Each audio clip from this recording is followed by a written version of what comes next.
Today, we're going to explore a really practical toolkit for being kind. And this is specifically for those days when you feel totally, completely depleted, like you have nothing left in the tank.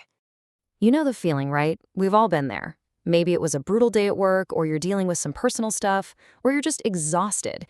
And suddenly, the simple idea of being kind feels like climbing a mountain. It's such a universal feeling, but what if we've been thinking about it all wrong? And here is the big shift, the crucial point. We tend to think of kindness as an emotion, something you have to feel before you can give it away. But what if we just reframed that? What if kindness is really just a series of small, intentional, low-effort actions you can choose to take no matter what's going on inside? So here's our game plan. We'll start with a daily challenge. Then we'll turn inward to manage our own headspace first. From there, we'll get into mindful communication and some super simple, kind actions. And then we'll wrap up with how to end the day with a bit of grace. All right, this first part is all about being realistic. The paths we're about to walk down, they don't require some big burst of emotional energy that you just don't have. Nope. These are practical, grounded choices. So where do we possibly start on a day like that? Well, you start right here, with yourself. Because before we can even think about extending kindness out to other people, we have to create a little space for it inside. Let's look at how. It really boils down to these three foundational steps. First, just pause before you react. Second, practice a little self-kindness. And third, lower your expectations for the day. And what's really cool is how these three work together.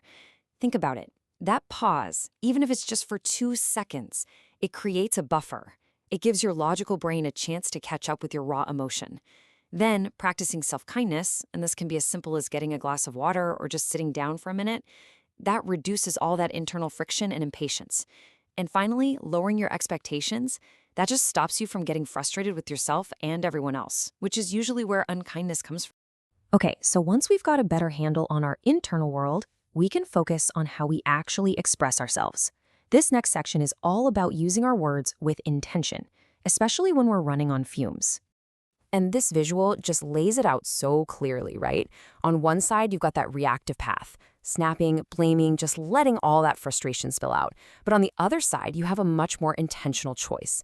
Look, you don't have to pretend to be happy, but just using a neutral, respectful tone, it protects other people from your internal storm and lets you be honest without starting a fire.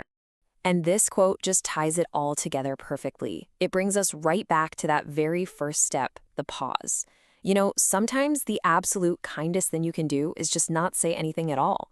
Give yourself that moment to choose a better path. All right, so we've looked at our thoughts and our words. Now let's talk about tangible actions. And again, the key here is low effort, high impact. I mean, it can be as simple as this, actually saying please and thank you, or just giving a simple head nod to acknowledge someone's presence. These little things, they cost us almost zero energy, but they make other people feel seen and respected. And that is a profound act of kindness. Here is another powerful low-effort move. On a bad day, it's so easy to be completely self-focused. But if you can make the choice to just listen more than you speak, that is a huge act of kindness. You don't have to solve anyone's problems. You don't have to give advice. Just giving someone your quiet attention shows you care. Oh, this is such a critical idea. You know, venting might feel good for a second, but choosing not to complain or gossip is an active form of kindness. You are intentionally deciding not to dump your stress onto somebody else. You're protecting their peace, and that's huge. And remember this, you don't need to be a superhero and save the world on a bad day. Just focus on one small, helpful thing. That's it. Maybe it's just finishing one task the right way or sharing one piece of info someone needs. That single act is more than enough to make a difference. So you've navigated the day. How do we close it out?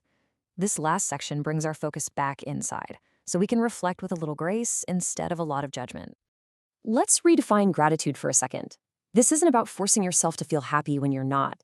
It's a mental exercise. It's about scanning your really difficult day and finding just one positive moment, one small win.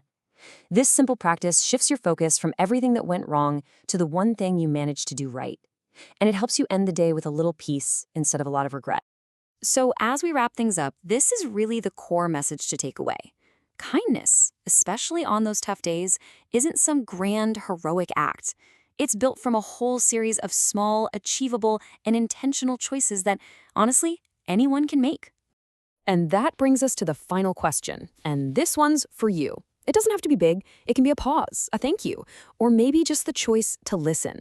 What is the one small kindness you have the capacity to offer today?